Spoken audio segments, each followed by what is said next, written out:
Hello, we're back, and in this video lecture, we're going to be covering multiple coding, such things as Parkinson's and dementia, pancreatitis and alcoholism, and some other mental health coding topics.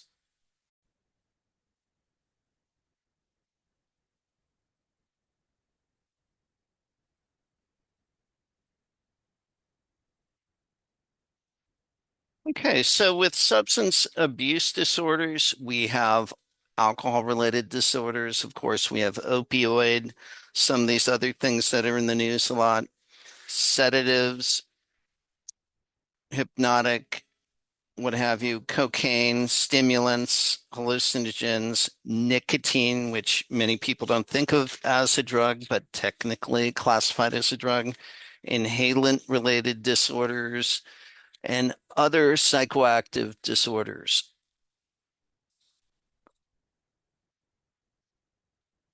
Now, again, when we say code categories, if we go back to the previous slide, we're talking about everything in alcohol would fall under this code category of F10, opioids F11. So when we are talking about these, all of these categories use codes for drug abuse, drug dependence, and drug use unspecified.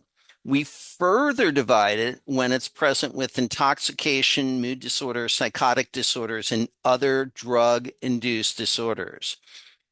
The codes, of course, are based on physician documentation, but they don't include a definition of abuse, dependence, and use.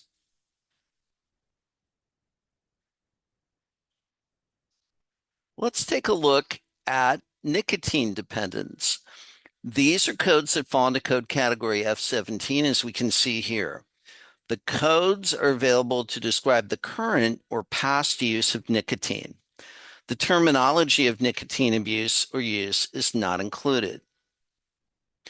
If somebody in the primary care record is just referred to as a quote unquote smoker, we code this to dependence as the main term, drug, and then nicotine.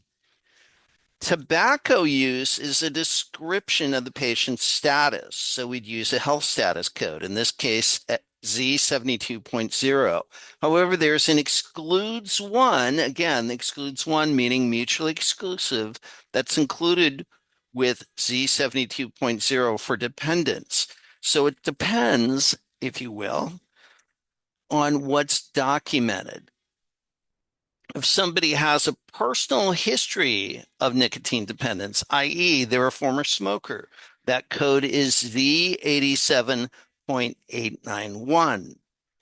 And a pregnant woman, as we've seen in other situations, they get their own carve out in terms of codes.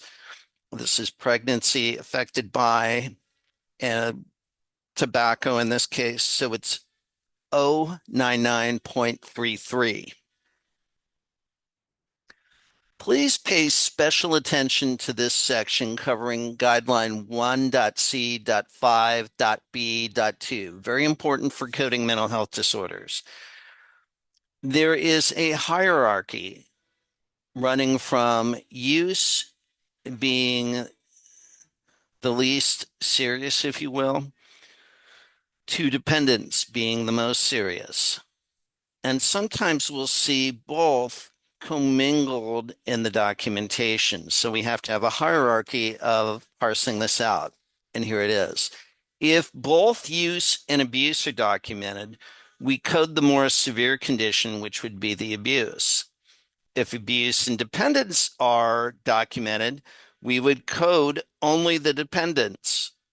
We wouldn't use two codes. And if use, abuse, and dependence are documented, code only the dependence. And if both use and dependence are documented, again, code only the dependence.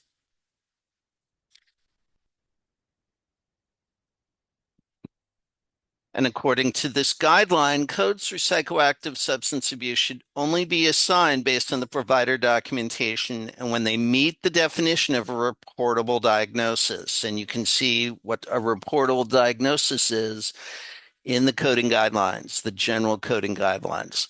The codes are only to be used when a psychoactive substance is associated with physical, mental, or behavioral disorders.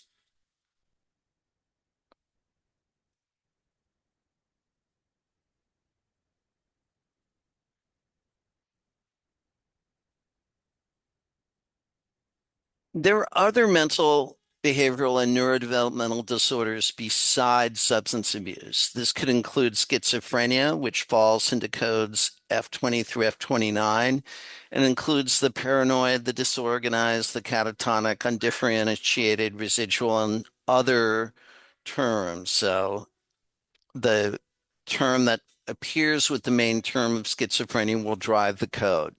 We can have mood disorders. These are things, the depression, bipolar disorder, manic depressive illness, and so on, the F30 through 39, the anxiety and generalized anxiety, disassociated, stress related, what have you, F40 through F48.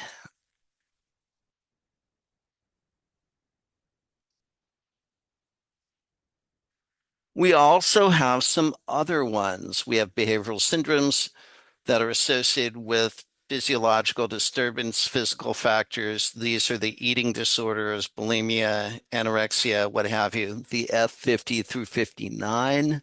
And then disorders of adult personality, borderline personality, F60 through 69.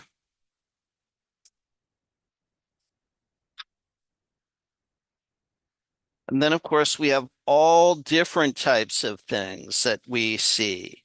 We have the Munchausen syndrome, F68 through 1, Munchausen's by proxy, all these other things, right? And again, what drives this are the actual codes itself.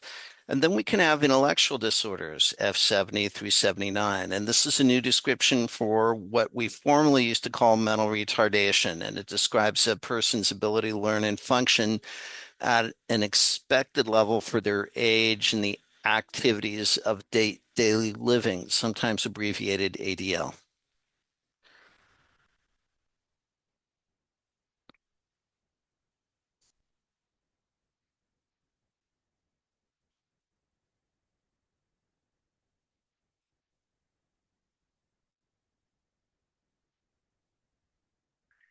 And that covers mental health disorders. Please reach out if you have any questions about this material. Thank you.